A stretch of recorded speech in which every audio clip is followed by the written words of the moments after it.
See, yesterday we completed Rutherford's atomic model, postulates of Rutherford's atomic model. Later on, some defects were noticed in Rutherford's atomic model. Which are those defects of Rutherford's atomic model? First defect, it is an unstable model ಅಂತ recognise ಮಾಡಿದರು. ಅದು stable model ಅಲ್ಲ. ಯಾಕಲ್ಲ ಎನ್ನುವ ಪ್ರಶ್ನೆ ಬರುತ್ತೆ. Why Rutherford's atomic model is unstable? ಫಿಸಿಕ್ಸ್ನಲ್ಲಿ ಈ ರುದರ್ಫೋರ್ಡ್ಸ್ ಅಟಾಮಿಕ್ ಮಾಡೆಲ್ ಕೊಟ್ಟಾಗ ಫಿಸಿಕ್ಸ್ನಲ್ಲಿ ಒಂದು ನಿಯಮ ಅರ್ಥ ಆಗಿತ್ತು, ಲಾ ಆಫ್ ಎಲೆಕ್ಟ್ರೋಡೈನಾಮಿಕ್ಸ್ ಅಂಥೇಳಿ. ಲಾ ಆಫ್ ಎಲೆಕ್ಟ್ರೋಡೈನಾಮಿಕ್ಸ್ ಏನು ಹೇಳುತ್ತೆ? Whenever any charged body moves with a change in acceleration, ಚಾರ್ಜನ್ನು ಹೊಂದಿರುವ ಯಾವುದೇ ಒಂದು ಬಾಡಿ ತನ್ನ ಆಕ್ಸಲರೇಷನನ್ನು ಚೇಂಜ್ ಮಾಡಿಕೊಳ್ಳುತ್ತಾ ಮೂವ್ ಆಗ್ತಿದ್ದರೆ ಇಟ್ ವಿಲ್ ಲೂಸ್ ಎನರ್ಜಿ. ಇದು ಲಾ ಆಫ್ ಎಲೆಕ್ಟ್ರೋಡೈನಾಮಿಕ್ಸ್. ಅದನ್ನು ರುದರ್ಫೋರ್ಡ್ ಹೇಳಿದಂತಹ ಅಟಾಮಿಕ್ ಮಾಡೆಲ್ಗೆ ಅವತ್ತಿನ ವಿಜ್ಞಾನಿಗಳು ಅಪ್ಲೈ ಮಾಡಿದರು. ಹೇಗೆ ನೋಡಿ, ಇದು ನ್ಯೂಕ್ಲಿಯಸ್, ಇದು electron. Electron is a charged body, it is revolving around the nucleus ಅಂತ ಹೇಳಿದ ರುದರ್ಫೋರ್ಡ್. ಇದು ರುದರ್ಫೋರ್ಡ್ ಹೇಳಿದ ಅಟಾಮಿಕ್ ಮಾಡೆಲ್. ಆಟಮಿನ ಸೆಂಟರ್ನಲ್ಲಿ ನ್ಯೂಕ್ಲಿಯಸ್ ಇದೆ, ಅದರಲ್ಲಿ ಇಡೀ ಆಟಮಿನ ಮಾಸ್ ಎಲ್ಲ ಕಾನ್ಸಂಟ್ರೇಟ್ ಆಗಿದೆ, ಅಲ್ಲಿ ನ್ಯೂಟ್ರಾನ್ಸ್ ಮತ್ತು ಪ್ರೋಟಾನ್ಸ್ ಇದೆ. ಎಲೆಕ್ಟ್ರಾನು ಇದರ ಸುತ್ತ ಆರ್ಬಿಟ್ಸಲ್ಲಿ ತಿರುಗ್ತಾ ಇದೆ.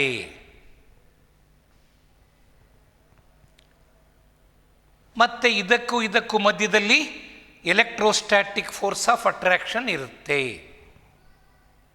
ಆ ಎಲೆಕ್ಟ್ರೋಸ್ಟ್ಯಾಟಿಕ್ ಫೋರ್ಸ್ ಆಫ್ ಅಟ್ರಾಕ್ಷನ್ ಇರುವುದರಿಂದ ಎಲೆಕ್ಟ್ರಾನ್ ಇದಕ್ಕೆ ಹತ್ತಿರದಲ್ಲಿ ಸುತ್ತುತ್ತಾ ಇರುತ್ತೆ, ದೂರ ಹೋಗೋದಿಲ್ಲ. ಅಟ್ರಾಕ್ಷನ್ ಇವೆರಡರ ಮಧ್ಯದಲ್ಲಿ ಇರುತ್ತೆ. That attraction is called electrostatic force of attraction binds nucleus and electron. ಈ ಮೂರು ಮಾತುಗಳು ರುದರ್ಫೋರ್ಡ್ ಹೇಳಿದ ಮಾತುಗಳು. ಅದರಲ್ಲಿ ಒಂದು ಮಾತು ಅಪ್ಲೈ ಮಾಡಿ. ಲಾ ಆಫ್ ಎಲೆಕ್ಟ್ರೋಡೈನಮಿಕ್ಸ್ ಏನು ಹೇಳುತ್ತೆ? Whenever any charged body makes a movement by continuously changing its acceleration. ಅಂದರೆ ಇದು ಚಾರ್ಜ್ಡ್ ಬಾಡಿ, ಅದು ಸರ್ಕ್ಯುಲಾರ್ ಪಾತಲ್ಲಿ ಸುತ್ತುತ್ತಾ ಇದೆ ಅಂದರೆ ಸರ್ಕ್ಯುಲಾರ್ ಪಾತಲ್ಲಿ ಕ್ಷಣ ಕ್ಷಣಕ್ಕೂ ಅದರ ಡೈರೆಕ್ಷನ್ ಬದಲಾದಾಗೆಲ್ಲ ಅದರ ಆಕ್ಸಲರೇಷನ್ ಚೇಂಜ್ ಆಗುತ್ತೆ. ನೋಡು, ಇಲ್ಲೆಲ್ಲ ಡೈರೆಕ್ಷನ್ ಏನಾಯಿತು? ಇದು ಹೀಗೆ ಬಂತು, ಡೈರೆಕ್ಷನ್ ಚೇಂಜ್ ಆಯಿತು, ಮತ್ತು ಹೀಗೆ ಹೋಯಿತು, ಅಲ್ಲಿ ಡೈರೆಕ್ಷನ್ ಆಫ್ ಮೂಮೆಂಟ್ ಚೇಂಜ್ ಆಯಿತು, ಹೀಗಾಯಿತು. ಸೊ ಹಾಗಾದರೆ ಸರ್ಕ್ಯುಲಾರ್ ಪಾತ್ನಲ್ಲಿ ಯಾವುದೇ ಒಂದು ಚಾರ್ಜ್ಡ್ ಬಾಡಿ ಇದ್ದಾಗ ಆ ಸರ್ಕ್ಯುಲಾರ್ ಪಾತಲ್ಲಿ ಕಂಟಿನ್ಯೂಯಸ್ ಆಗಿ acceleration of the body will be changing. ಹಾಗಾದರೆ ದಟ್ ಎಲೆಕ್ಟ್ರಾನ್ ಆ ಲಾ ಆಫ್ ಎಲೆಕ್ಟ್ರೋಡೈನಮಿಕ್ಸ್ ಪ್ರಕಾರ ಒಂದು ಸುತ್ತು ಬರುವುದರೊಳಗಾಗಿ ಸಾಕಷ್ಟು ಎನರ್ಜಿಯನ್ನು ಕಳ್ಕೊಳ್ಳುತ್ತೆ. ಕಳ್ಕೊಂಡ ನಂತರ ಅದಕ್ಕೆ ಮೊದಲಿನ ಪಾತಲ್ಲಿ ಹೋಗೋ ಶಕ್ತಿ ಇರೋದಿಲ್ಲ, ಎನರ್ಜಿ ಕಮ್ಮಿಯಾಗಿದೆ. ಹಾಗಾದರೆ ಅದು ನ್ಯೂಕ್ಲಿಯಸ್ಸಿನ ಇನ್ನಷ್ಟು ಹತ್ತಿರಕ್ಕೆ ಬಂದು ಮತ್ತೊಂದು ರೌಂಡ್ ಬರುತ್ತೆ. ಮತ್ತೆ ಆ ರೌಂಡ್ ಬರೋದ್ರೊಳಗಾಗಿ ಮತ್ತೆ ಎನರ್ಜಿ ಕಡಿಮೆಯಾಗಿ ಅದು ಹೀಗೇ ತನ್ನ ಆರ್ಬಿಟ್ನ ರೇಡಿಯಸ್ನ ಕಡಿಮೆ ಮಾಡ್ತಾ ಮಾಡ್ತಾ ಮಾಡ್ತಾ ಕೊನೆಗೊಮ್ಮೆ ಅದು ನ್ಯೂಕ್ಲಿಯಸ್ಸಲ್ಲೇ ಸೇರಿ ಹೋಗಿ ಬಿಡಬೇಕಾಗಿತ್ತು. ಯಾಕೆ ಅಂತ ಹೇಳಿದರೆ law of electrodynamics was accepted, proved. ಅಲ್ಲ ಏನು ಹೇಳುತ್ತೆ ಮತ್ತೊಮ್ಮೆ ಜ್ಞಾಪಿಸ್ಕೊಳ್ಳಿ. ಅಲ್ಲಿ ನಾವು ಬರ್ಸಿಲ್ಲ, ಅದನ್ನು ನಾವು ಬರೀ ಏನು ಬರ್ಸಿಬಿಟ್ಟಿದ್ದೀವಿ ಅಲ್ಲಿ ನೋಟ್ಸಲ್ಲಿ. It is an unstable model. ನೀವು ಅಷ್ಟು ಬರೆದ್ರೆ ಸಾಕು. ಇದು ಎಕ್ಸ್ಟ್ರಾ ಥಿಂಗ್ ನಾನು ನಿಮ್ಗೆ ಹೇಳ್ಕೊಡ್ತಾ ಇದ್ದೀನಿ. ಅದು ಹೇಗೆ ಅನ್ಸ್ಟೇಬಲ್ ಮಾಡೆಲ್, ಅದಕ್ಕೆ ನೀವೇನು ಎಕ್ಸ್ಪ್ಲೇನ್ ಮಾಡ್ತೀರಿ? ಲಾ ಆಫ್ ಎಲೆಕ್ಟ್ರೋಡೈನಾಮಿಕ್ಸ್ ಪ್ರಕಾರ ಎಲೆಕ್ಟ್ರಾನ್ ಒಂದು ಚಾರ್ಜ್ಡ್ ಬಾಡಿ, ಅದು ನ್ಯೂಕ್ಲಿಯಸ್ಸಿನ ಸುತ್ತುತ್ತಾ ಇದೆ. ಸರ್ಕ್ಯುಲಾರ್ ಪಾತಲ್ಲಿದ್ದಾಗ ಅದು ತನ್ನ ಆಕ್ಸಲರೇಷನನ್ನು ಕಂಟಿನ್ಯೂಯಸ್ ಆಗಿ ಚೇಂಜ್ ಮಾಡ್ಕೊಳ್ತಾ ಇರುತ್ತೆ. ಒಂದು ಸುತ್ತು ಬರುವುದರೊಳಗಾಗಿ ಅದರ ಎನರ್ಜಿ ಕಡಿಮೆಯಾಗಿ ಅದು ನ್ಯೂಕ್ಲಿಯಸ್ಸಿನ ಹತ್ತಿರ ಬಂದು ಹಾಗೆಯೇ ಕಂಟಿನ್ಯೂಯಸ್ ಆಗಿ ಅದು ತನ್ನ ರೇಡಿಯಸ್ ಆಫ್ ಕರ್ವೇಚರ್ನ ಕಡಿಮೆ ಮಾಡಿಕೊಂಡು ಕೊನೆಗೊಮ್ಮೆ ನ್ಯೂಕ್ಲಿಯಸ್ಸಲ್ಲೇ ಸೇರಿ ಹೋಗಿ ಬಿಡಬೇಕಾಗಿತ್ತು. ಆದರೆ ಹಾಗೆ ಹೇಳ್ತಾ ಇಲ್ಲಲ್ಲ, it is continuously revolving around the nucleus ಅಂತ ಹೇಳ್ತಾನೆ. ಯಾರು? ರುದರ್ಫೋರ್ಡ್. ಇನ್ನೇನು ಆರ್ಬಿಟ್ ಅಂತ ಬೇರೆ ಹೇಳ್ತಾನೆ. ಹಾಗಾದರೆ ರುದರ್ಫೋರ್ಡ್ ಹೇಳಿದ ಮಾತಿಗೂ ಎಲೆಕ್ಟ್ರೋಡೈನಮಿಕ್ಸ್ ಹೇಳುವ ನಿಯಮಕ್ಕೂ ವ್ಯತ್ಯಾಸ ಬಂತು. ಆ ನಿಯಮ ಅಪ್ಲೈ ಮಾಡಿದಾಗ ಎಲೆಕ್ಟ್ರಾನ್ ಹಾಗೆ ಸುತ್ತುತ್ತಲೇ ಇರಲಿಕ್ಕೆ ಸಾಧ್ಯವಿಲ್ಲ. ಹಾಗಾದರೆ ರುದರ್ಫೋರ್ಡ್ ಹೇಳಿದ ಮಾಡೆಲ್ ಅದು ಸ್ಟೇಬಲ್ ಅಲ್ಲ, ಒಪ್ಕೊಳ್ಳೋದು ಯಾಕೋ ಕಷ್ಟ ಆಗ್ತಾ ಇದೆ ಅಂತ ವಿಜ್ಞಾನಿಗಳಿಗೆ ಅನಿಸಿದಾಗ ಅವರು ರುದರ್ಫೋರ್ಡ್ಗೆ ಹೇಳಿದರು, look mister Rutherford, your model seems to be unstable, can you give any explanation for our objection ಅಂತ ಕೇಳಿದಾಗ ರುದರ್ಫೋರ್ಡ್ ಕುಡ್ ನಾಟ್. ಅವನಿಗೆ ಈ ಡಿಫೆಕ್ಟನ್ನು ಎಕ್ಸ್ಪ್ಲೇನ್ ಮಾಡೋಕ್ಕಾಗಲಿಲ್ಲ. ಜೊತೆಗೆ ಅಷ್ಟೊತ್ತಿಗೆ ಇನ್ನೊಂದು ಪ್ರಾಪರ್ಟಿ ಆಫ್ ಎನ್ ಆಟಮ್ ಗೊತ್ತಾಗಿತ್ತು, ಅದು ಅಟಾಮಿಕ್ ಸ್ಪೆಕ್ಟ್ರಮ್ ಅಂಥೇಳಿ. ಅಟಾಮಿಕ್ ಸ್ಪೆಕ್ಟ್ರಮ್ ಬಗ್ಗೆ ನಾನು ಸ್ವಲ್ಪ ಡೀಟೇಲಾಗಿ ಹೇಳ್ಕೊಡ್ತೀನಿ ನಿಮಗೆ. It cannot explain atomic spectrum. Atomic spectrum is the property of an atom. ಹಾಗಾದರೆ ಅಟಾಮಿಕ್ ಸ್ಪೆಕ್ಟ್ರಮ್ ಹೇಗೆ ಫಾರ್ಮೇಷನ್ ಆಗುತ್ತೆ?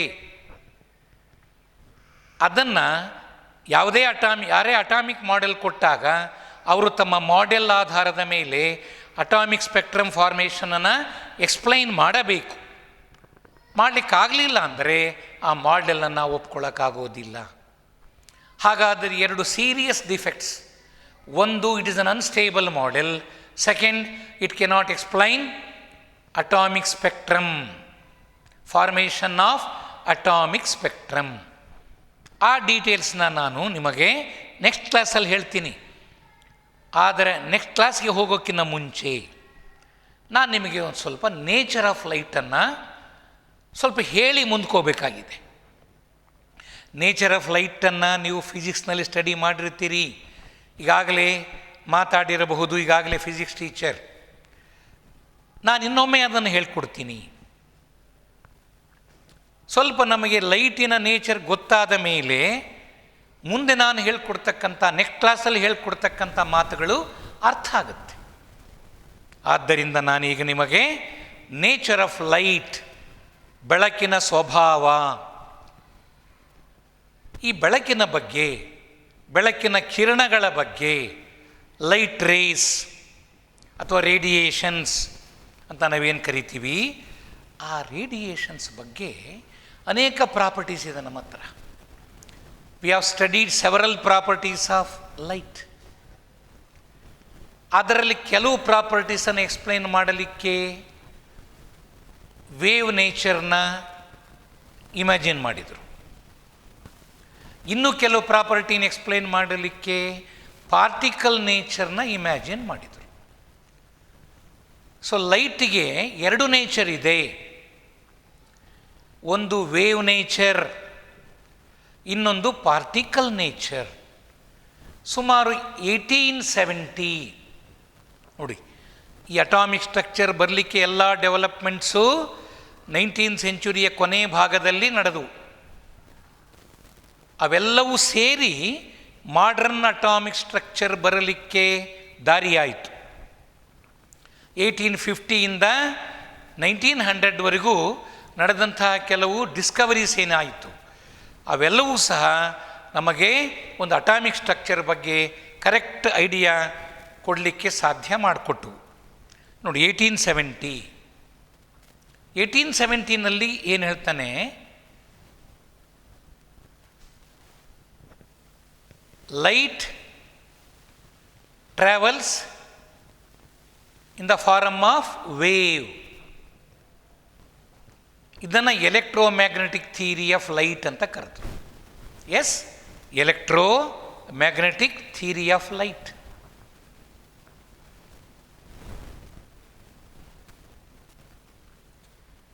ಮ್ಯಾಕ್ಸ್ವೆಲ್ ಎನ್ನುವ ವಿಜ್ಞಾನಿ ಹೇಳಿದ ಮಾತಿದು.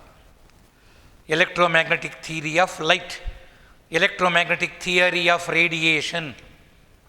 According to this theory, light travels, propagates in the form of wave ರೂಪದಲ್ಲಿ ಹೋಗುತ್ತೆ. ಅಂದರೆ ವೇವ್ ನೇಚರ್ನ ಬರೆದು ತೋರಿಸೋದು ಹೇಗೆ? According to electromagnetic theory of radiation, light travels in the form of wave. ಈ ರೀತಿಯಲ್ಲಿ ಅದು ಚಲಿಸುತ್ತೆ. ಇದನ್ನು ನಾವು ವೇವ್ ಅಂತ ಕರಿತೀವಿ, wave. So according to electromagnetic theory of light, light travels in the form of wave. ಇದು ವೇವ್.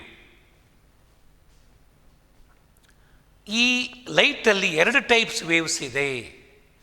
ಒಂದು ಎಲೆಕ್ಟ್ರಿಕ್ ವೇವ್, ಇನ್ನೊಂದು ಮ್ಯಾಗ್ನೆಟಿಕ್ ವೇವ್. ಅದು ಚಲಿಸುವ ದಿಕ್ಕು.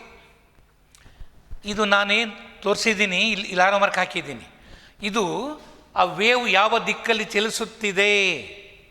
It is propagated in space along this direction. ಅದು ಹೀಗೆ ಹೋಗ್ತಾ ಇದ್ದರೆ ಇದಕ್ಕೆ ಪರ್ಪೆಂಡಿಕ್ಯುಲರ್ ಆಗಿ ಎಲೆಕ್ಟ್ರಿಕ್ ವೇವ್ ಹೀಗೆ ಅದರ ವೇವ್ಸ್ ಹಿಂಗಿರ್ತವೆ ಹೀಗೆ. ಇದಕ್ಕೆ ಪರ್ಪೆಂಡಿಕ್ಯುಲರ್ ಆಗಿ ಎಲೆಕ್ಟ್ರಿಕ್ ವೇವ್ಗೆ ಪರ್ಪೆಂಡಿಕ್ಯುಲರ್ ಆಗಿ ಮ್ಯಾಗ್ನೆಟಿಕ್ ವೇವ್. ನೋಡಿ, ಹೀಗೀಗೆ ವೇವ್ಸ್ ಇದ್ದರೆ ಇದಕ್ಕೆ ಇದು ಚಲಿಸುವ ದಿಕ್ಕು, ಡೈರೆಕ್ಷನ್ ಆಫ್ ಪ್ರಾಪಗೇಷನ್. ಆ ಡೈರೆಕ್ಷನ್ ಆಫ್ ಪ್ರಾಪಗೇಷನ್, ಬೆಳಕು ಚಲಿಸುವ ದಿಕ್ಕಿಗೆ 2 ಪರ್ಪೆಂಡಿಕ್ಯುಲರ್ ಡೈರೆಕ್ಷನ್ಸ್ ಇದೆ. ಅದು ಹೀಗೆ ಚಲಿಸ್ತಾ ಇದ್ದರೆ ಹೀಗೀಗೆ ಇದು ಪರ್ಪೆಂಡಿಕ್ಯುಲರ್, ಇದಕ್ಕೆ ಹೀಗೀಗೆ ಅಂದರೆ perpendicular. Waves are like this. ಹೀಗೀಗೆ ದ ವೇವ್ಸ್. ಅದಕ್ಕೆ ಪರ್ಪೆಂಡಿಕ್ಯುಲರ್ ಆಗಿದ್ದರೆ ಹೀಗೆ. ಹಾಗಾಗಿ electric waves and magnetic waves are moving perpendicular to each other, and both of them are perpendicular to the direction of propagation. ಯಾವ ಡೈರೆಕ್ಷನ್ನಲ್ಲಿ ಲೈಟ್ ಪಾಸ್ ಆಗ್ತಿದೆ ಅದಕ್ಕೆ electric wave perpendicular ಆಗಿರುತ್ತೆ, ಅದಕ್ಕೆ ಮ್ಯಾಗ್ನೆಟಿಕ್ ವೇವು ಪರ್ಪೆಂಡಿಕ್ಯುಲರ್ ಆಗಿರುತ್ತೆ. ಅದಕ್ಕೆ light rays coming from sun, ಸೂರ್ಯನಿಂದ ಬರತಕ್ಕಂಥ ಬೆಳಕಿನ ಕಿರಣಗಳು ಹೇಳ್ತೀವಲ್ಲ, sun rays consist, they are electromagnetic rays. Why they are electromagnetic rays? Because they are made up of electric wave and magnetic wave which are vibrating perpendicular to each other. ಅದರಲ್ಲಿ 2 waves ಇದೆ. ಅದಕ್ಕೆ ನಾವು sun ರೇಸನ್ನು electromagnetic rays R electromagnetic radiation ಅಂತ ಕರೆದ್ರು. ಈ wave nature ಆಧಾರದ ಮೇಲೆ ಅನೇಕ ಲೈಟಿನ ಪ್ರಾಪರ್ಟೀಸನ್ನು ಎಕ್ಸ್ಪ್ಲೇನ್ ಮಾಡಲಿಕ್ಕೆ ಅನುಕೂಲ ಆಯಿತು. ಆ ಡೀಟೇಲ್ಸನ್ನು ನಿಮಗೆ ಫಿಸಿಕ್ಸ್ನಲ್ಲಿ ಹೇಳ್ಕೊಡ್ತಾರೆ. ಯಾವ್ಯಾವ ಲೈಟಿನ ಪ್ರಾಪರ್ಟೀಸನ್ನು ವೇವ್ ನೇಚರಿಂದ ಎಕ್ಸ್ಪ್ಲೇನ್ ಮಾಡಲಿಕ್ಕೆ ಸಾಧ್ಯ ಆಯಿತು. ಅದು 2 ವರ್ಷದ PUC ಮುಗಿಯೋದ್ರೊಳಗಾಗಿ ಎಲ್ಲೋ ಒಂದು ಕಡೆ ನಿಮಗೆ ಫಿಸಿಕ್ಸ್ನಲ್ಲಿ ಬರುತ್ತೆ. Which properties of light can be explained by wave theory. ನಮಗೆ ಆ ಡೀಟೇಲ್ಸ್ ಕೆಮಿಸ್ಟ್ರಿಯಲ್ಲಿ ಬೇಕಾಗಿಲ್ಲ, ನಮಗೆ ಇಷ್ಟು ಸಾಕು. ಹಾಗಾದರೆ sun rays R electromagnetic rays. Why they are called electromagnetic rays? They are made up of electric waves and magnetic waves which are vibrating perpendicular to each other. ಹಾಗಾದರೆ ಲೈಟಿಗೆ ವೇವ್ ನೇಚರ್ ಇದೆ ಅನ್ನೋದಾದರೆ ಆ ವೇವ್ ನೇಚರ್ನ ಆಧಾರದ ಮೇಲೆ light has got 3 parameters. ಒಂದನ್ನು we call it wave length. ಅದಕ್ಕೆ symbol lambda. ಇದು ಗ್ರೀಕ್ ಆಲ್ಫಾಬೆಟ್. ಹೀಗೆ ಬರೆದರೆ ಅದನ್ನೇನಂತ ಓದ್ಕೋಬೇಕು? ಲ್ಯಾಂಬ್ಡಾ.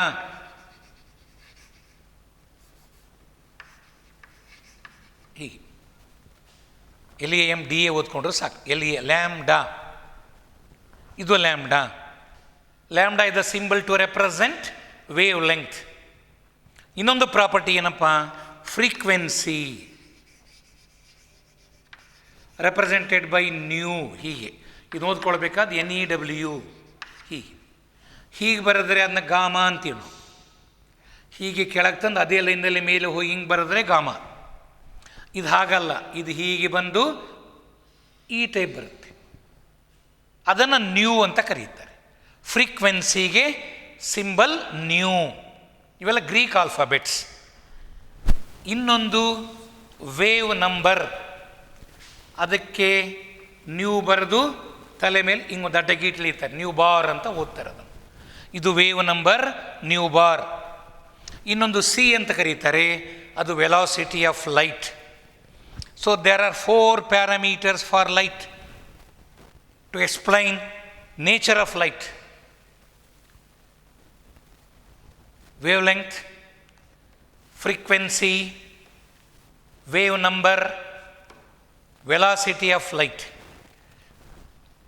ಇವನ್ನ ಒಂದೊಂದೇ ಎಕ್ಸ್ಪ್ಲೈನ್ ಮಾಡುವ. ವೇವ್ ಲೆಂತ್ ಅಂದರೇನು ನೋಡಿ ಈಗ. ಸೊ ನಾನೀಗ ಇದು ವೇವ್, ದಿಸ್ ಈಸ್ ವೇವ್. ಸೆಂಟ್ರ್ನಲ್ಲಿ ಈಗ ಒಂದು ಲೈನ್ ಹಾಕ್ತೀನಿ. ದಿಸ್ ಪೋರ್ಷನ್ ಈಸ್ ಕಾಲ್ಡ್, ಇದಿಷ್ಟನ್ನು ಏನಂತ ಕರೀತಾರೆ, ಆಂಪ್ಲಿಟ್ಯೂಡ್ ಅಂತ ಕರೀತಾರೆ. Height of this is called amplitude. ಇದು ಮೇಲಿದೆಯಲ್ಲ, ಇದನ್ನು ಮ್ಯಾಕ್ಸಿಮಮ್ ಅಂತ ಕರೀತಾರೆ.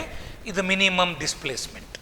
ಇದು maximum displacement from equilibrium position. ಇದು ಮಿನಿಮಮ್ ಡಿಸ್ಪ್ಲೇಸ್ಮೆಂಟ್. ಮ್ಯಾಕ್ಸಿಮಮ್ ಡಿಸ್ಪ್ಲೇಸ್ಮೆಂಟಿಗೆ ಕ್ರೆಸ್ಟ್ ಅಂತ ಕರೀತಾರೆ. ಮಿನಿಮಮ್ ಡಿಸ್ಪ್ಲೇಸ್ಮೆಂಟ್ ಕೆಳಗಿದೆಯಲ್ಲ, ಇದನ್ನು ಟ್ರಫ್ ಅಂತ ಕರೀತಾರೆ. ಅಭ್ಯಾಸ ಮಾಡ್ಕೊಳ್ಳಿ, TROUGH, ಕ್ರೆಸ್ಟ್, ಟ್ರಫ್. ಇವೆರಡು ಅಡ್ಜಸೆಂಟ್. ಕ್ರೆಸ್ಟ್ ಆಗ್ತಿದ್ದಾಗ ಏನು ಬಂತು, ಟ್ರಫ್ ಬಂತು. ಒಂದು ಕ್ರೆಸ್ಟು ಒಂದು ಟ್ರಫು ಕಂಬೈನ್ ಆದರೆ ಅದು ಒಂದು ಫುಲ್ ವೇವ್.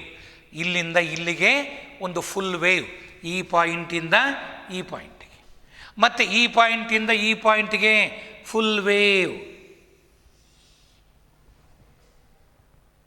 ಫುಲ್ ವೇವ್ ಇಲ್ಲಿಂದ ಇಲ್ಲಿಗೆ.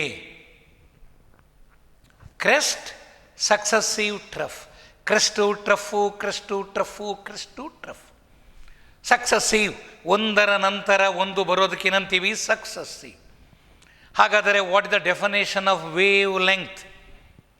ವರ್ಡಲ್ಲಿ ಲೆಂತ್ ಆಫ್ ಒನ್ ವೇವ್ ಅನ್ನೋ ಅರ್ಥ ಬರುತ್ತದೆ, ವೇವ್ ಲೆಂತ್. ಹಾಗಾದರೆ distance between two successive crest, ನೋಡು, ಇದು ಕ್ರೆಸ್ಟ್, ಕ್ರೆಸ್ಟ್ ಪಾರ್ಟ್, ಇದು ಟ್ರಫ್, ಇದು ಕ್ರೆಸ್ಟ್. ಸಕ್ಸಸ್ಸಿವ್ ಕ್ರೆಸ್ಟ್ ಅಂದರೆ ಇಲ್ಲಿಂದ ಇಲ್ಲಿಗೆ, ಅದು ಒಂದು ವೇವೇ. ಇಲ್ಲಿಂದ ಇಲ್ಲಿಗೆ ಬಂದರೆ ಕಾಲು ಭಾಗ, ವೇವಿನ ಕಾಲು ಭಾಗ, ಮತ್ತೆ ಅರ್ಧ ಆಯ್ತಿದ್ದು ಇಲ್ಲಿಂದ ಇಲ್ಲಿಗೆ. ಇಲ್ಲಿಗೆ ಹೋದರೆ ಮುಕ್ಕಾಲು, ಮತ್ತೆ ಅಲ್ಲಿಗೆ ಹೋದರೆ ಫುಲ್ ಆಯಿತು. ಸೊ ಹಾಗಾದ್ರೆ ಇಲ್ಲಿಂದ ಇಲ್ಲಿಗೆ ಒನ್ ವೇವ್, ಅಥವಾ ಈ ಕ್ರೆಸ್ಟಿಂದ ನೆಕ್ಸ್ಟ್ ಕ್ರೆಸ್ಟ್ಗೆ, ಅಥವಾ ಈ ಟ್ರಫಿಂದ ನೆಕ್ಸ್ಟ್ ಟ್ರಫ್ಗೆ. So distance between two successive crest or two successive troughs or distance between adjacent, ಅಕ್ಕಪಕ್ಕದ adjacent crest or adjacent troughs. ಇದು ಟ್ರಫ್, ಮಿನಿಮಮ್ ಪಾಯಿಂಟ್. ಇದು ಮಿನಿಮಮ್ ಪಾಯಿಂಟ್, ಇದು maximum point. Maximum point is crest, ಇದು maximum, next immediate maximum. So distance between two adjacent crest ಅಥವಾ successive crest or successive troughs is called wave length, represented by lambda. ಇಲ್ಲಿಂದ ಅಲ್ಲಿಗೆ ಏನಂತ ಕರಿತೀವಿ, lambda ಅಂತ ಕರಿತೀವಿ. ಅದು distance of length of one wave, wave length. But definition, length of one wave ಅಂದರೆ marks ಕೊಡಲ್ಲ. What is wave length? Distance between two successive crest or successive troughs is called wave length, represented by lambda. It is, ಅದು length ಅಲ್ವಾ, so ಅದಕ್ಕೆ unit metre. We express wave length in metres. m, small m represent unit of wave length metre. ಬೇರೆ ಬೇರೆ type of light waves ಇದೆ.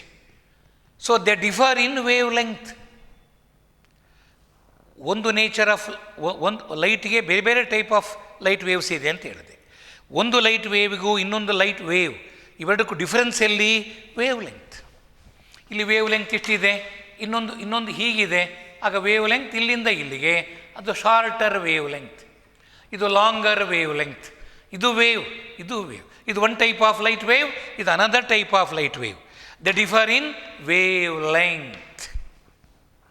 Wave length ಆಧಾರದ ಮೇಲೆ different types of light ವೇವ್ಸನ್ನು ನಾವು ನೋಡ್ತೇವೆ. Next we come across another parameter, frequency. Frequency ಅಂದ್ರೆ ಅರ್ಥ ಏನು? Frequency of light.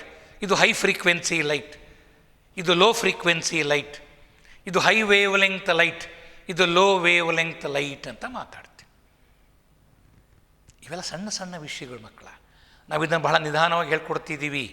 ನಿಮಗೆ ಇದು ಅರ್ಥ ಆದರೆ ಫಿಸಿಕ್ಸ್ನಲ್ಲಿ ಅದೇ ಮಾತು ಬರುತ್ತೆ. ಅಲ್ಲಿ ಅವ್ರು ಹೇಳ್ಕೊಟ್ಟಿದ್ದು ನಾವು ಇಲ್ಲಿ ಮತ್ತೆ ರಿಪೀಟ್ ಮಾಡ್ತೀವಿ.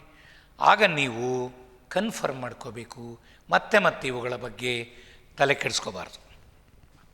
What is frequency? Number of waves passing through a point in unit time. Unit time ಅಂದರೆ 1 ಸೆಕೆಂಡ್. ನಾನು ಒಂದು ಪಾಯಿಂಟ್ ಇಮ್ಯಾಜಿನ್ ಮಾಡ್ತೀನಿ. ಈಗ ನನ್ನ ಮುಂದೆ ಇಮ್ಯಾಜಿನ್ ಮಾಡಿ, ನನ್ನ ಮುಂದೆ ಒಂದು ಲೈಟ್ ವೇವ್ ಹೋಗ್ತಾ ಇದೆ. ನನ್ನ ಮುಂದೆ ಒಂದು ಲೈಟ್ ವೇವ್ ಹೋಗ್ತಾ ಇದೆ. ಇವಾಗ ಕ್ರೆಸ್ಟ್ ಪಾಸ್ ಆಯಿತು. ಜಸ್ಟ್ ನಾನು ನೋಡಿದೆ, ಕ್ರೆಸ್ಟ್ ಪಾಸ್ ಆಯಿತು. ಆ ಕ್ರೆಸ್ಟ್ ಪಾಸ್ ಆಯಿತು, ನೆಕ್ಸ್ಟ್ ಕ್ರೆಸ್ಟಲ್ಲಿ ಬಂತು. ಹಾಗಾದರೆ ಒಂದು ಕ್ರೆಸ್ಟ್ ಪಾಸ್ ಆಯಿತು, ನೆಕ್ಸ್ಟ್ ಕ್ರೆಸ್ಟಲ್ಲಿ ಬಂತು ಅಂದರೆ 1 ವೇವ್ ಪಾಸ್ ಆಯಿತು. ಹಾಗಾದರೆ ನಂಬರ್ ಆಫ್ ವೇವ್ಸ್ ಅಂದರೆ ಒಂದು ಕ್ರೆಸ್ಟ್ ಪಾಸ್ ಆಗಿ ಅಲ್ಲಿ ಇನ್ನೊಂದು ಕ್ರೆಸ್ಟ್ ಬಂತು ಅಂದರೆ 1 ವೇವ್ ಪಾಸ್ ಆಯಿತು. ಅಂಥ 10 ಕ್ರೆಸ್ಟ್ ಪಾಸ್ ಆದವು 10 ಸೆಕೆಂಡಲ್ಲಿ ಅಂದರೆ 10 waves. So number of waves passing through a point in 1 second. 1 ಸೆಕೆಂಡಿನಲ್ಲಿ ಎಷ್ಟು ವೇವ್ಸು ಒಂದು ರೆಫರೆನ್ಸ್ ಪಾಯಿಂಟಲ್ಲಿ ಪಾಸ್ ಆಗ್ತಾ ಇದೆ. That is called wave length. ನೋಡಿ, ಲೈಟ್ ವೇವ್ ಹೀಗಿದ್ದರೆ ವೇವ್ ಲೆಂತ್ ಕಮ್ಮಿ. ಆಗ ಇಲ್ಲಿ ಹೆಚ್ಚೆಚ್ಚು ವೇವ್ಸ್ ಪಾಸ್ ಆಗ್ತವೆ 1 ಸೆಕೆಂಡಲ್ಲಿ. ವೇವ್ ಲೆಂತ್ ಕಮ್ಮಿ, number of waves passing through A particular point in 1 second will be more. ಇಲ್ಲಿ ಫ್ರೀಕ್ವೆನ್ಸಿ ಹೈ ಇರುತ್ತೆ, ವೇವ್ ಲೆಂತ್ ಕಮ್ಮಿ. ಇಲ್ಲಿ ವೇವ್ ಲೆಂತ್ ಜಾಸ್ತಿ, ಆಗ number of waves passing through a point will be less. Wave length and frequency are inversely proportional. They are inversely proportional. Wave length ಜಾಸ್ತಿ ಇದ್ದರೆ frequency ಕಮ್ಮಿ. So ಹಾಗಾದರೆ what is frequency? Number of waves passing through a point in 1 second. 1 second ಅಂತೀವಿ, ಇಲ್ಲ unit time ಅಂತ ಕರಿತೀವಿ. Represented by new ಅಂತ ಹೇಳಿದೆ ನಾನು ಆಗಲಿ ನಿಮಗೆ. ಹಾಗಾದರೆ number of waves passing through a point in 1 second number ಅದು. ಹಾಗಾದರೆ ನಂಬರ್ ಆಫ್ ವೇವ್ಸ್, ಹಾಗಾದರೆ number of waves per second. What is the unit for frequency? Number of waves per second ಅಂದರೆ ಎಸ್ ಬರೋದು, ಎಸ್ ಮೈನಸ್ ಬರಿತೀವಿ. Number of ವೇವ್ಸ್ಗೇನು ಇಲ್ಲಲ್ಲ unit. ಹಾಗಾದರೆ ನಾನು 5000 per second ಅಂದ್ರೆ ಅರ್ಥ ಏನು? 5000 waves R passing through a point in 1 second. ಅದು ಫ್ರೀಕ್ವೆನ್ಸಿನ ಹೇಳುವ ರೀತಿ. ಹರ್ಡ್ಸ್ ಅನ್ನುವ ಒಬ್ಬ ಸೈಂಟಿಸ್ಟ್ ಹೆಸರಿನಲ್ಲೂ ಅದನ್ನು ಹೇಳ್ತೀವಿ. ಪರ್ ಸೆಕೆಂಡ್ ಅಥವಾ ಕ್ಯಾಪಿಟಲ್ ಹೆಚ್ ಬರೋದು, ಸ್ಮಾಲ್ ಝಡ್ ಬರಿತೀವಿ. ಎಸ್ ಮೈನಸ್ 1 ಅಂದರೂ ಒಂದೇ, ಅಥವಾ ಹರ್ಡ್ಸ್ ಅಂದರೂ ಒಂದೇ. 5000 ಹರ್ಡ್ಸ್ ಆರ್ 5000 ಪರ್ ಸೆಕೆಂಡ್ ಅಂದರೆ 5000 waves R passing through a point in 1 second. Wave length ಕಮ್ಮಿ ಇದ್ದರೆ more number of waves will pass through a point in 1 second. Wave length ಜಾಸ್ತಿ ಇದ್ದರೆ less number of waves R passing through A second, through a point in 1 second. So they are inversely proportional to each other. Wavelength and frequency. Higher the frequency, lesser will be the wavelength. Lesser the wavelength, higher is the frequency. ಇದು frequency definition. ಇನ್ನೊಂದು wave number ನೋಡಿಲ್ಲಿ, wave number ಇದರ ಅರ್ಥ ಏನಪ್ಪ? Number of waves. ಫ್ರೀಕ್ವೆನ್ಸಿಯಲ್ಲಿ ಈ ಮಾತು ಬರಲಿಲ್ಲ wave number ಅಂತ, ಅಲ್ಲಿ number of waves per second. ಇಲ್ಲಿ ವೇವ್ ನಂಬರ್ ಅಂದರೆ number of waves in 1 centimetre, ಅಂದರೆ ಯೂನಿಟ್ ಲೆಂತ್. ಯೂನಿಟ್ ಟೈಮ್ ಅಂದರೆ 1 ಸೆಕೆಂಡ್, ಯೂನಿಟ್ ಲೆಂತ್ ಅಂದರೆ 1 ಮೀಟರ್. 1 ಮೀಟರ್ ಲೆಂಗ್ತಲ್ಲಿ how many waves are present? Number of waves in 1 metre length. ನೋಡಿ ಅರ್ಥ ನೋಡಿ. ಈಗ ಇಲ್ಲಿಂದ ಇಲ್ಲಿಗೆ ಎಷ್ಟು ವೇವ್ಸ್ ಇದೆ? 1 ವೇವ್ ಇದೆ, ಅದರ ಉದ್ದ ಎಷ್ಟು? Lambda metre. ಇದರಿಂದ ನೀವು ವೇವ್ ನಂಬರ್ ಲೆಕ್ಕ ಹಾಕ್ಬೋದಾ? ಹೇಗೆ? ಇಲ್ಲಿಂದ ಇಲ್ಲಿಗೆ 1 ವೇವ್ ಇದು, ಅದರ ವೇವ್ ಲೆಂತ್ ಲ್ಯಾಂಬ್ಡಾ.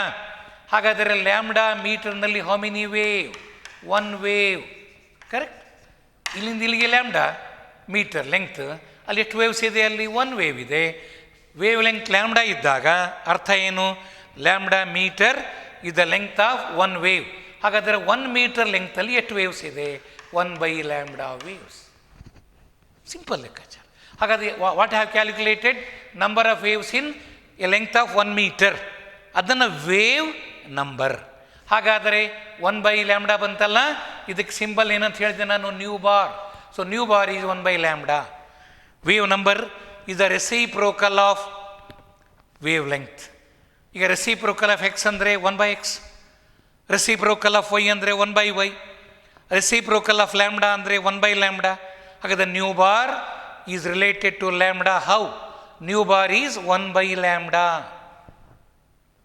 3 ಡೆಫಿನೇಷನ್ಸ್ ಹೇಳಿದ್ದೀನಿ. ಒಂದು wave length, distance between 2 successive crest or successive troughs represented by lambda, and unit for that is metre. ಆಮೇಲೆ ಫ್ರೀಕ್ವೆನ್ಸಿ ಬಂತು, number of waves passing through a point per second. ಇದು number of waves in a length of 1 metre, number of waves per unit length is wave number. Nu bar is equal to 1/λ. Lambda ಗೊತ್ತಿದ್ದರೆ nu bar ಲೆಕ್ಕ ಹಾಕ್ತೀವಿ, nu bar ಗೊತ್ತಿದ್ದರೆ lambda ಲೆಕ್ಕ ಹಾಕ್ತೀವಿ. When I know wave length I can easily calculate wave number nu bar. ಮುಂದೆ ಲೆಕ್ಕ ಮಾಡಿಸ್ತೀನಿ. ಹಾಗೆ ಇವೆಲ್ಲ ಐಡಿಯಾಸ್ ಇರಬೇಕು ಮನಸ್ಸಿನಲ್ಲಿ. ಇನ್ನೊಂದು ಏನಪ್ಪ? Velocity of light wave. It is the distance travelled by light wave in 1 second. Buses ಆಗಿ ತಾನೇ ಹೇಳಿದ್ ನಾವು, ಬಟ್ ಅದು 1 ಅವರ್ ಅಂತೀವಿ ನಾವು. Distance travelled by a car in 1 hour is called velocity of the car. ಕಾರಿನ ವೇಗ.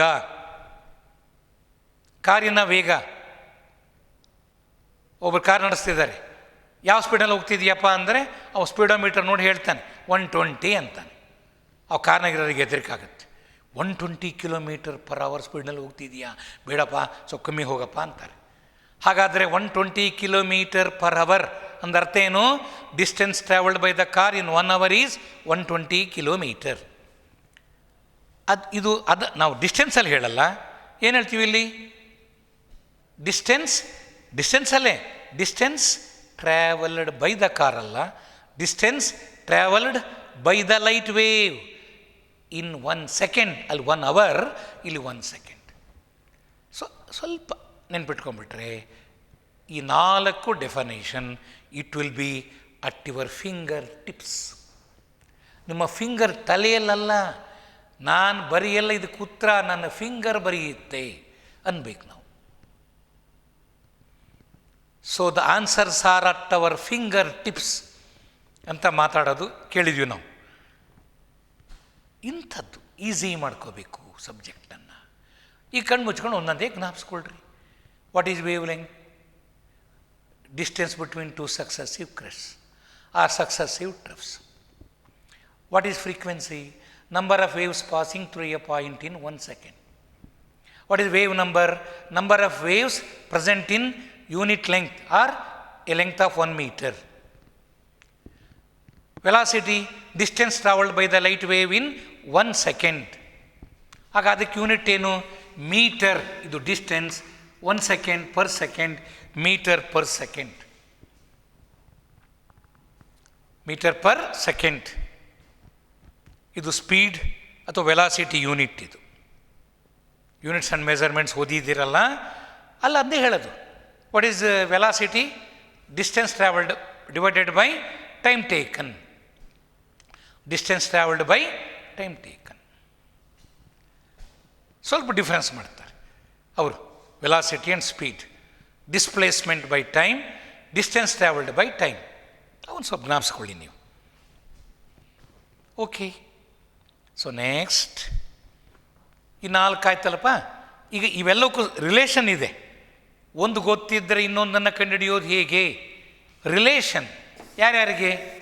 Velocity of light c, wave length of light lambda, frequency nu. They are related.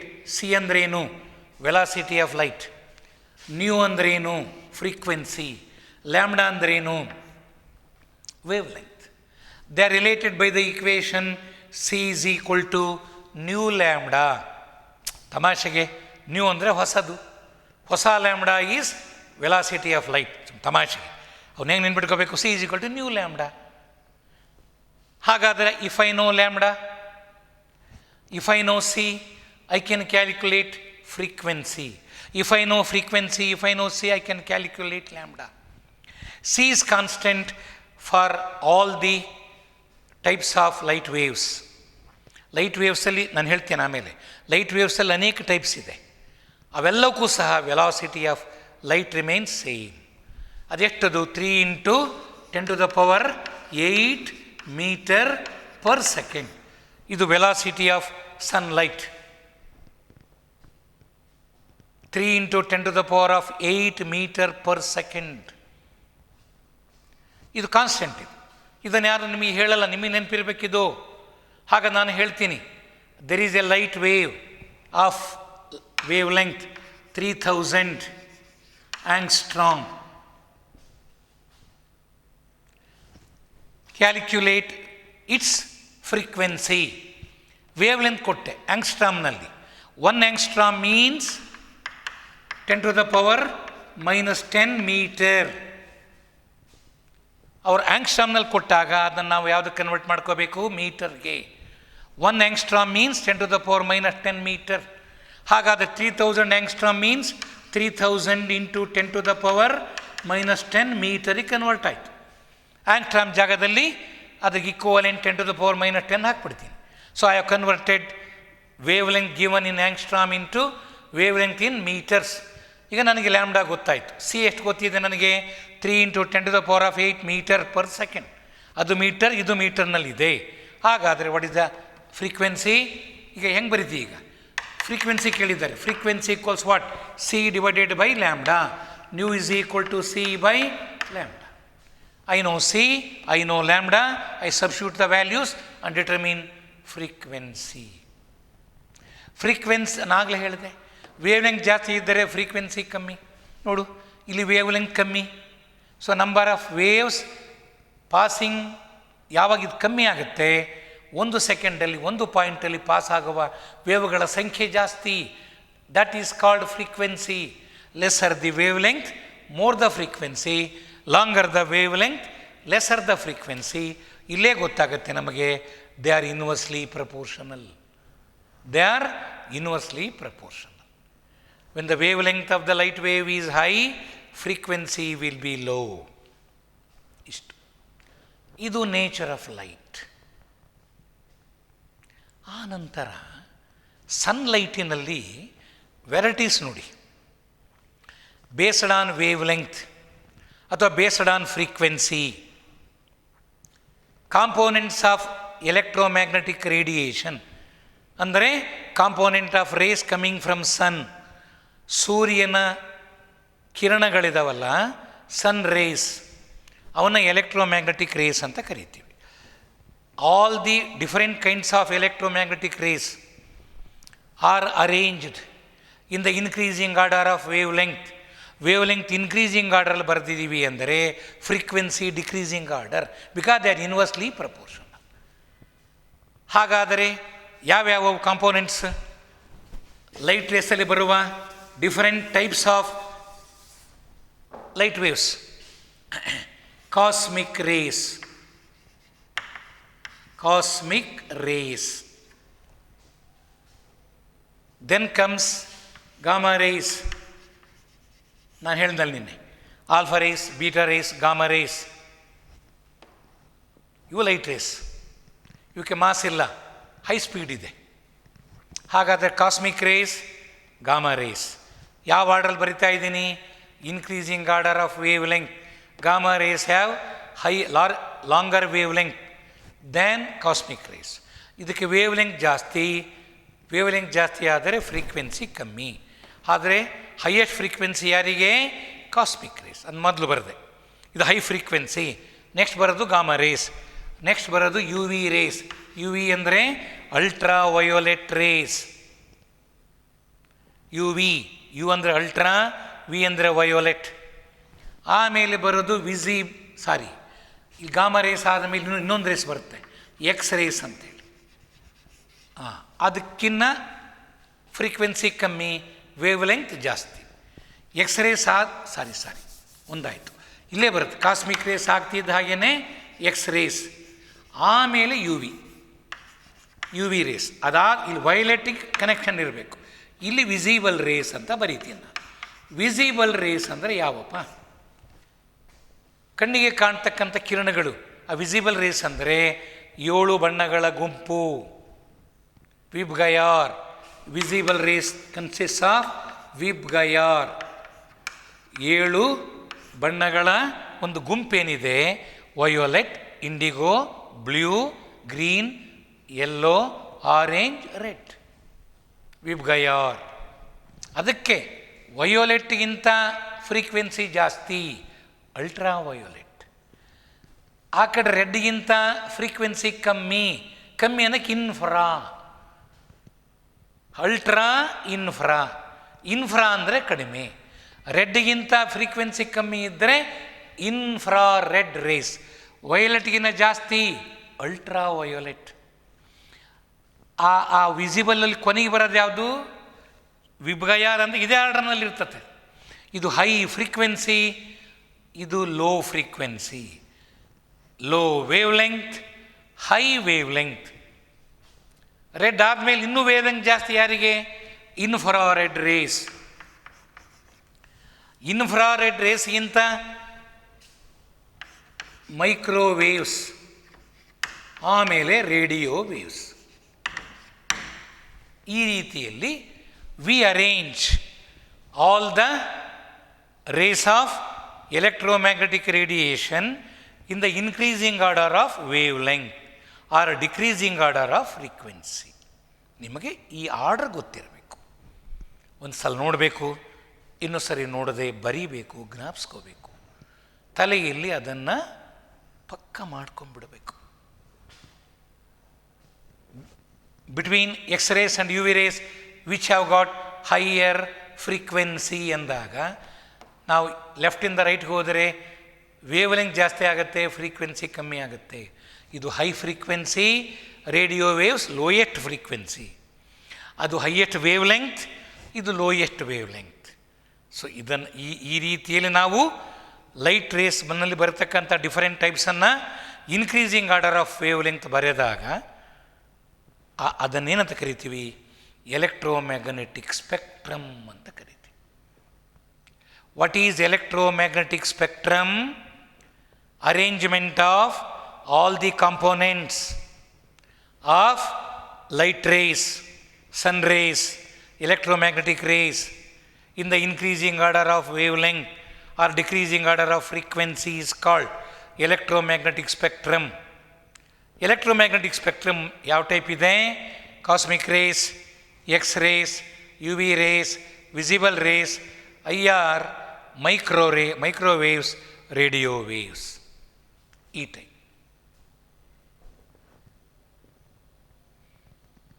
So ನಾನು ಲೈಟ್ ಬಗ್ಗೆ ಇವತ್ತು ನನ್ನ ಮಾತು ಸ್ಟಾರ್ಟ್ ಮಾಡಿದೆ. According to Maxwell, light travels in the form of wave. So light waves have got 4 properties: wavelength, frequency, wave number, velocity, and they are related by the equation c is equal to nu lambda. Then we learned various components of electromagnetic spectrum written in increasing order of wavelength, decreasing order of frequency. ಇದು ಒಂದು story ಆಯಿತು. ಆ ನಂತರದ ವರ್ಷಗಳಲ್ಲಿ ಕೆಲವು light ಪ್ರಾಪರ್ಟೀಸನ್ನು explain ಮಾಡಲಿಕ್ಕೆ wave nature ಕೈಲಿ ಸಾಧ್ಯ ಆಗಲಿಲ್ಲ. ಆಗ ಮ್ಯಾಕ್ಸ್ ಪ್ಲ್ಯಾಂಕ್ ಎನ್ನುವವನು 30 ಇಯರ್ಸ್ 1870ನಲ್ಲಿ ವೇವ್ ಥಿಯರಿ ಪ್ರಪೋಸ್ ಮಾಡಿದರು. 1900 ಮ್ಯಾಕ್ಸ್ ಪ್ಲ್ಯಾಂಕ್ ಎನ್ನುವವನು ಪಾರ್ಟಿಕಲ್ ನೇಚರ್ ಆಫ್ ಲೈಟನ್ನು ಕೊಟ್ಟ. ಅಂದರೆ light has got particle nature, wave nature ಅಂತ ಒಂದು ಥಿಯರಿ ಬಂತು. ಇನ್ನೊಂದು ಥಿಯರಿ ಏನು ಹೇಳುತ್ತೆ, ಲೈಟ್ ಪಾರ್ಟಿಕಲ್ ನೇಚರ್. ಪಾರ್ಟಿಕಲ್ ಅಂತ ನಾನು ಹೇಳ್ದೆ ಅವತ್ತೆ, ಕಣಗಳು, ಸಣ್ಣ ಸಣ್ಣ ಕಣಗಳು. ಇದನ್ನು ಹೇಳಿದವನು ಮ್ಯಾಕ್ಸ್ ಪ್ಲ್ಯಾಂಕ್. ಈ ಥಿಯರಿ ಹೆಸರು Planck's quantum theory of radiation. ಮೊದಲು ಬಂದಿದ್ದು ಎಲೆಕ್ಟ್ರೋಮ್ಯಾಗ್ನೆಟಿಕ್ ಥಿಯರಿ ಆಫ್ ಲೈಟ್, ಅದು ವೇವ್ ನೇಚರ್ನ ಹೇಳಿತು. Electromagnetic theory of light. ಈಗ ನಾನು ಹೇಳ್ತಿರೋದು Planck's quantum theory of light, quantum theory of radiation. Quantum ಅನ್ನೋ ಮಾತಿನ ಅರ್ಥ ಒಂದು ಪ್ಯಾಕೆಟ್. ಒಂದು ಪ್ಯಾಕೆಟ್ಗೆ ಏನಂತ ಕರಿತೀವಿ, ಕ್ವಾಂಟಮ್. ಅದರ ಪ್ಲೂರಲ್ ಫಾರಮ್ ಕ್ವಾಂಟಾ. ಬ್ಯಾಕ್ಟೀರಿಯಂ, ಭಾಳ ಬ್ಯಾಕ್ಟೀರಿಯಾಗಳಿದ್ದರೆ bacteria. Quantum single, quanta plural. Quantum ಅಂದರೆ a packet of a packet. Quanta ಅಂದರೆ ಪ್ಯಾಕೆಟ್ಸ್. ಬ್ಯಾಕ್ಟೀರಿಯಂ ಅಂದರೆ ಸಿಂಗಲ್ ಬ್ಯಾಕ್ಟೀರಿಯಾ. ಬ್ಯಾಕ್ಟೀರಿಯಾ ಅಂದರೆ ಇನ್ ಸೆವರಲ್ ನಂಬರ್, ಆ ಟೈಪ್. ಕ್ವಾಂಟಮ್ ಅಂದರೆ ಪ್ಯಾಕೆಟ್, ಒಂದು ಡೆಫಿನೆಟ್ ಯೂನಿಟ್ ಅನ್ನೋ ಅರ್ಥದಲ್ಲಿ. ಪ್ಲ್ಯಾಂಕ್ಸ್ ಕ್ವಾಂಟಮ್ ಥಿಯರಿ ಏನು ಹೇಳುತ್ತೆ? ಪ್ಲ್ಯಾಂಕ್ಸ್ ಕ್ವಾಂಟಮ್ ಥಿಯರಿ ಅದನ್ನು ಸ್ವಲ್ಪ ಸಿಂಪಲ್ ಆಗಿದೆ ನಾವು ಹೇಳೋದು, ಅದನ್ನು ಮುಗಿಸ್ಕೊಂಬಿಡೋಣ. But very important for examination. ಅಲ್ಲಿ ಎಲೆಕ್ಟ್ರೋಮ್ಯಾಗ್ನೆಟಿಕ್ ಸ್ಪೆಕ್ಟ್ರಮ್, ಆ ಡೆಫಿನೇಷನ್ ಸಣ್ಣ ಸಣ್ಣ ಅವೆಲ್ಲ 1 ಮಾರ್ಕಿಗೆ. Define wave number, define frequency, define velocity of light, what is the relation, what is wave number, ಇವೆಲ್ಲ ಮನಸ್ಸಿನಲ್ಲಿ ಇಟ್ಕೋಬೇಕಪ್ಪ. ನೆಕ್ಸ್ಟ್ ಈಗ ಕ್ವಾಂಟಮ್ ಥಿಯರಿ ಆಫ್ ಲೈಟಿಗೆ ಬರೋಣ. According to this theory, point number 1,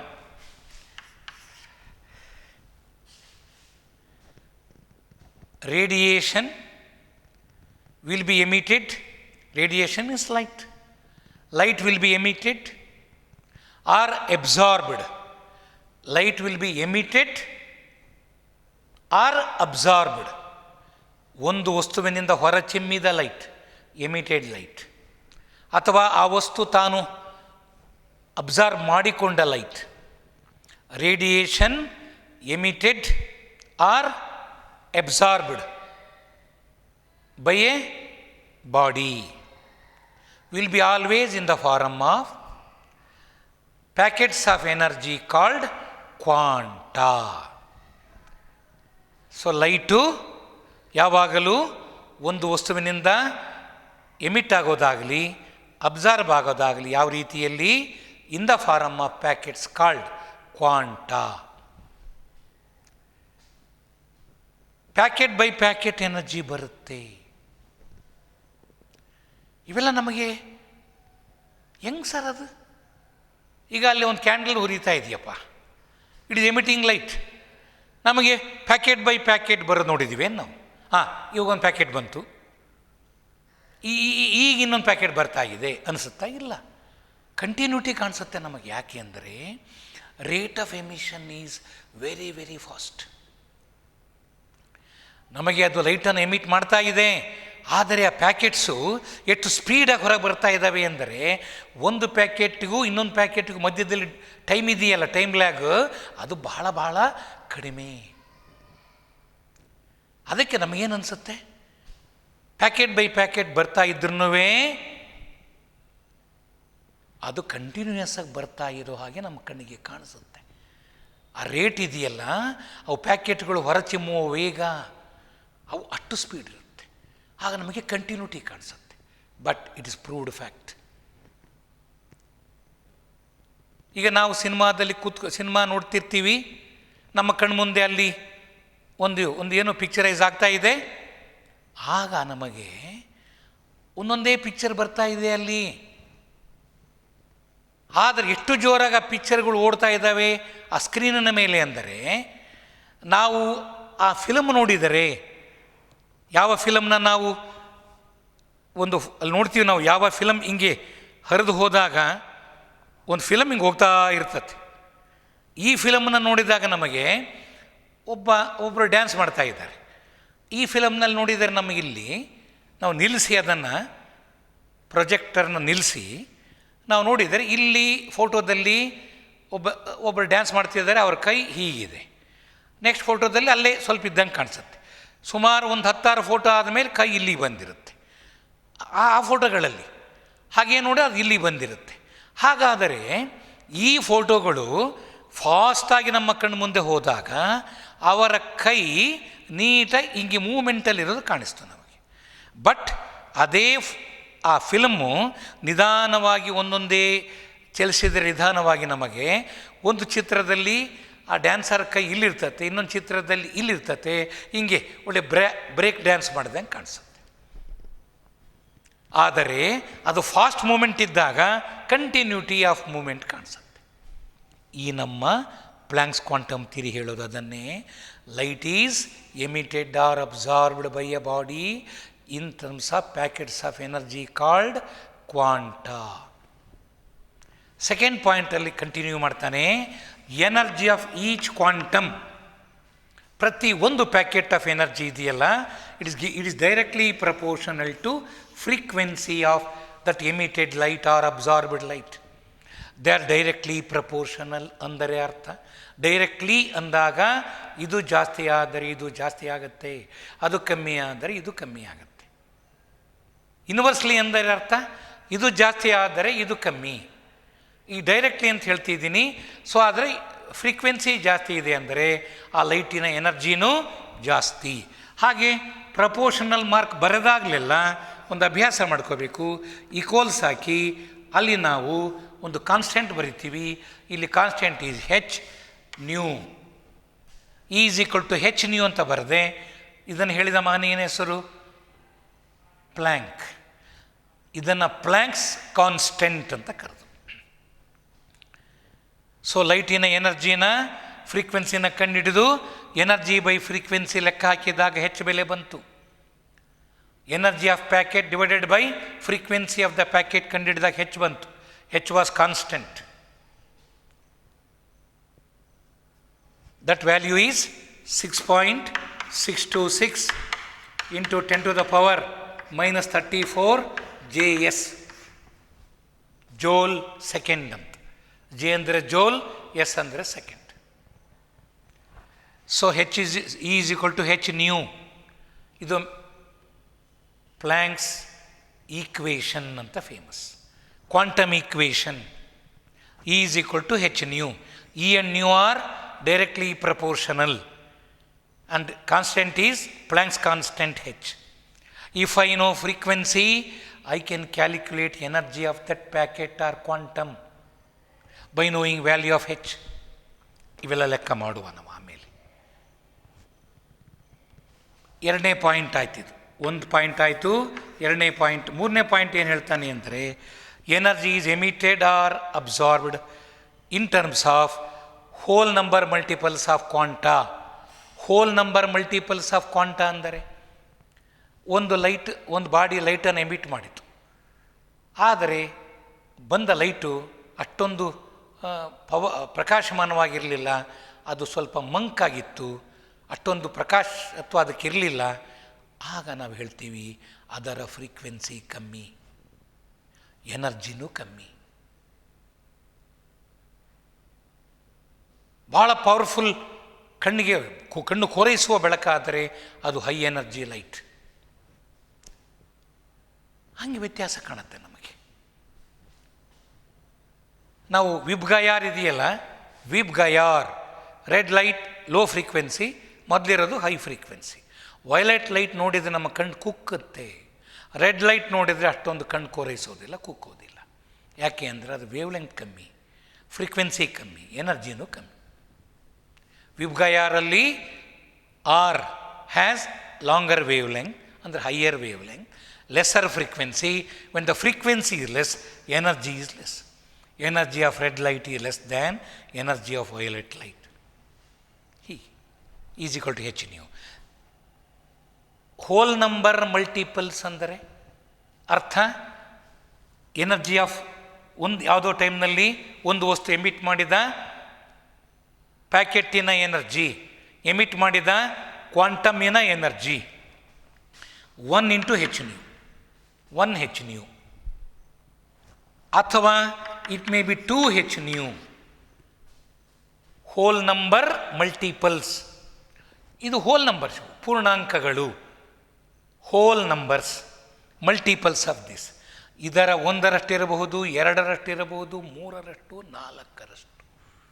ಅದಕ್ಕೆ ನಾವು ಹೋಲ್ ನಂಬರ್ ಮಲ್ಟಿಪಲ್ಸ್ ಅಂತ ಕರೀತೀವಿ.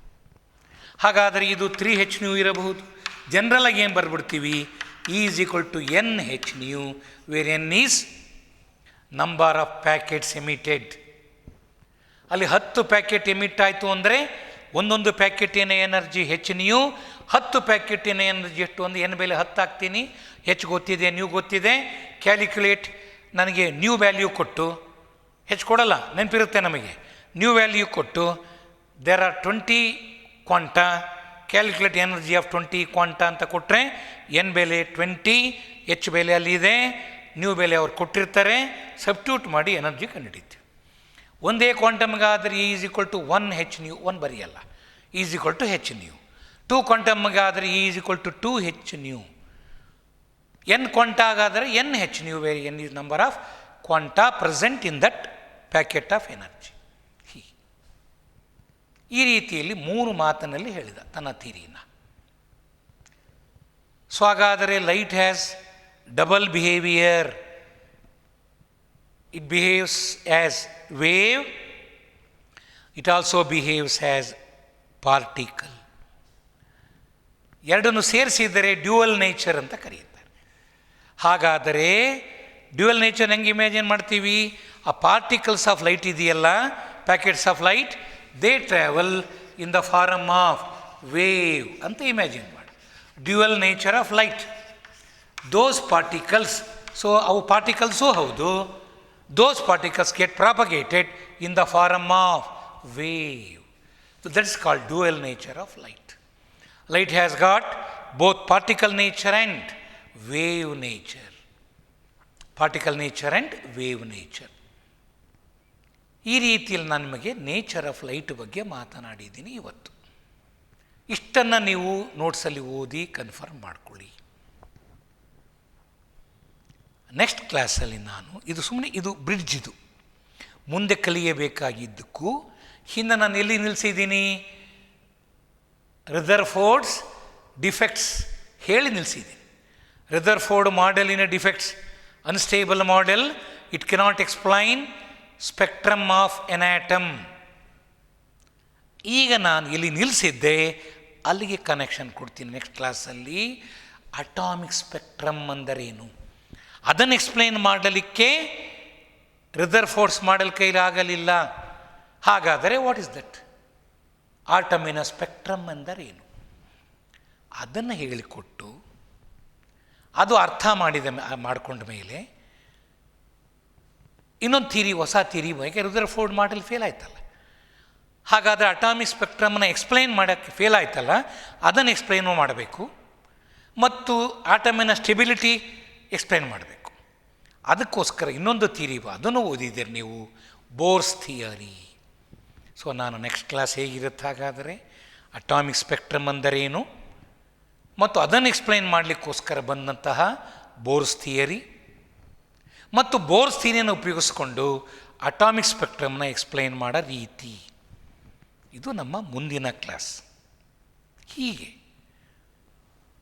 ಥಾಮ್ಸನ್ ಮಾಡೆಲ್ ಹೋಯಿತು, ರುದರ್ಫೋರ್ಡ್ಸ್ ಮಾಡೆಲ್ ಬಂತು. ರುದರ್ಫೋರ್ಡ್ ಮಾಡೆಲಲ್ಲೂ ಡಿಫೆಕ್ಟ್ಸ್ ಇದೆ, ಅವನ್ನ ಎಕ್ಸ್ಪ್ಲೈನ್ ಮಾಡಲಿಕ್ಕೆ ಮತ್ತೊಂದು ಥಿಯರಿ ಬಂತು. ಈ ರೀತಿಯಲ್ಲಿ ನಾವು ಅಲ್ಲಲ್ಲಿ ಬೇಕಾಗಿರ್ತಕ್ಕಂಥ ಕನೆಕ್ಟೆಡ್ ಫ್ಯಾಕ್ಟರ್ಸ್, ಇವಾಗ ಹೇಳಿದ್ನಲ್ಲ, ಈ ಫ್ಯಾಕ್ಟರ್ಸ್ನ ಎಕ್ಸ್ಪ್ಲೈನ್ ಮಾಡಿ ಯಾಕೆ ಬೇಕು ನಮಗೆ ಅದು ಅಂದರೆ I should know electromagnetic spectrum. ಅದೇ ಕೊಟ್ಟಿದ್ದೀನಿ ನಾನು ನಿಮಗೆ. ನನಗೆ ಅಟಾಮಿಕ್ ಸ್ಪೆಕ್ಟ್ರಮ್ ಎಕ್ಸ್ಪ್ಲೈನ್ ಮಾಡಬೇಕಾದ್ರೆ I should know electromagnetic spectrum. ಅದಕ್ಕೆ ಅದನ್ನ ಹೇಳ್ಕೊಟ್ಟಿದ್ದೀನಿ ನಾನೀಗ. ನೆಕ್ಸ್ಟ್ ಕ್ಲಾಸಲ್ಲಿ ಕಂಟಿನ್ಯೂ ಮಾಡ್ತೀನಿ. ಸೊ ನೆಕ್ಸ್ಟ್ ಕ್ಲಾಸ್ ಅಂದರೆ ಇವತ್ತು ಒಂದು ಕ್ಲಾಸ್ ಹಾಕಿರ್ತಾರೆ, ನಾಳೆ ಇನ್ನೊಂದು ಕ್ಲಾಸ್ ಹಾಕ್ತಾರೆ. ಸೊ ನಾಳೆ ಇನ್ನೊಂದು ಕ್ಲಾಸ್ ಹಾಕಿರ್ತಾರಲ್ಲ, ಅದಕ್ಕಿಂತ ಮುಂಚೆ ಇದನ್ನು ಒಂದು ಸಲ ಓದಿ ಅದನ್ನು ಓದಬೇಕು. ಆವಾಗಲೇ ಕಂಟಿನ್ಯೂಟಿ ಸಿಕ್ಕೋದು ನಿಮಗೆ. ಪ್ಯಾಕೆಟ್ ಬೈ ಪ್ಯಾಕೆಟ್ ಓದ್ತೀರಿ, ಇವತ್ತೊಂದು ಪ್ಯಾಕೆಟ್ ನಾಳೆ ಒಂದು ಪ್ಯಾಕೆಟ್. ಬಟ್ ಎರಡು ಚೆನ್ನಾಗಿ ಅರ್ಥ ಆಗಬೇಕಾದ್ರೆ ಇವತ್ತು ಪ್ಯಾಕೆಟ್ ಒಂದು ಸ್ವಲ್ಪ ಓದ್ಕೊಂಡು ನಾಳೆ ಪ್ಯಾಕೆಟನ್ನು ಕಂಟಿನ್ಯೂ ಮಾಡಿದರೆ ನಿಮಗೆ ಆ ಒಂದು ಕನೆಕ್ಷನ್ ಸಿಗುತ್ತೆ, ಕಂಟಿನ್ಯೂಟಿ ಸಿಗುತ್ತೆ. ಅದೇ ಅನುಕೂಲ ನಿಮಗೆ. ಒಂದು ರೀತಿ ಈ ರೀತಿಯಲ್ಲಿ ನಿಮಗೆ ಬೇಕಾದಾಗ ಓದ್ಕೊಳ್ಳೋಕ್ಕೆ ಸಿಕ್ಕಿದ್ದು ಒಂದು ರೀತಿ it is A blessing in disguise. ಕ್ಲಾಸಲ್ಲಿ ನಾವೇನು ಮಾಡ್ತೀವಿ, ಒಂದು ಸಲ ಪಾಠ ಹೇಳ್ಕೊಟ್ಬಿಡ್ತೀವಿ, ಮುಗಿದು ಹೋಯ್ತು ಅಲ್ಲಿಗೆ. ಆದರೆ ನಿಮಗೀಗ ಇನ್ನೊಂದು ಸಲ ಜ್ಞಾಪಿಸ್ಕೊಳ್ಳೋಕ್ಕೆ ನಿಮ್ಮ ಹತ್ರ ಮಟೀರಿಯಲ್ ಇದೆ. ಪಾಠ ಹೇಳಿದ್ದನ್ನು ಇನ್ನೊಂದು ಸಲ ಕೇಳಬಹುದು ನೀವು, ಇನ್ನು 3 ತಿಂಗಳು ಬಿಟ್ಟು ಮರ್ತೋಗಿದ್ದರೆ. ಅದು ಇದರ ಅನುಕೂಲಗಳು. ಇರಲಿ, ಎಲ್ಲವನ್ನೂ ನಮ್ಮ ಒಳ್ಳೆಯದಕ್ಕೆ ಅಂತ ಭಾವಿಸಿ ತಗೊಳ್ಳೋಣ. ಆದಷ್ಟು ಕೋವಿಡ್ ಗಲಾಟೆ ಮುಗಿದು ನಾವು ಸಮಾಧಾನವಾಗಿ ಕಾಲೇಜಿಗೆ ಬರೋ ಹಾಗೆ ಆಗಲಿ ದೇವರೇ ಅಂತ ಪ್ರಾರ್ಥನೆ ಮಾಡಿ. ಎಲ್ಲರೂ ಒಳ್ಳೆಯದಕ್ಕೂ ಪ್ರಾರ್ಥನೆ ಮಾಡ್ತೀರಲ್ಲ. ಕಾಲೇಜ್ ಕಲಿಬೇಕು ನಾವು, we have to have higher education. ಅದಕ್ಕೆ ಕೇಳಿದರೆ ದೇವರು ರಿಯಲಿ ಎಸ್ ಓಕೆ ಅಂತಾರೆ. ನೀವು ಪ್ರಾರ್ಥನೆ ಮಾಡಬೇಕು.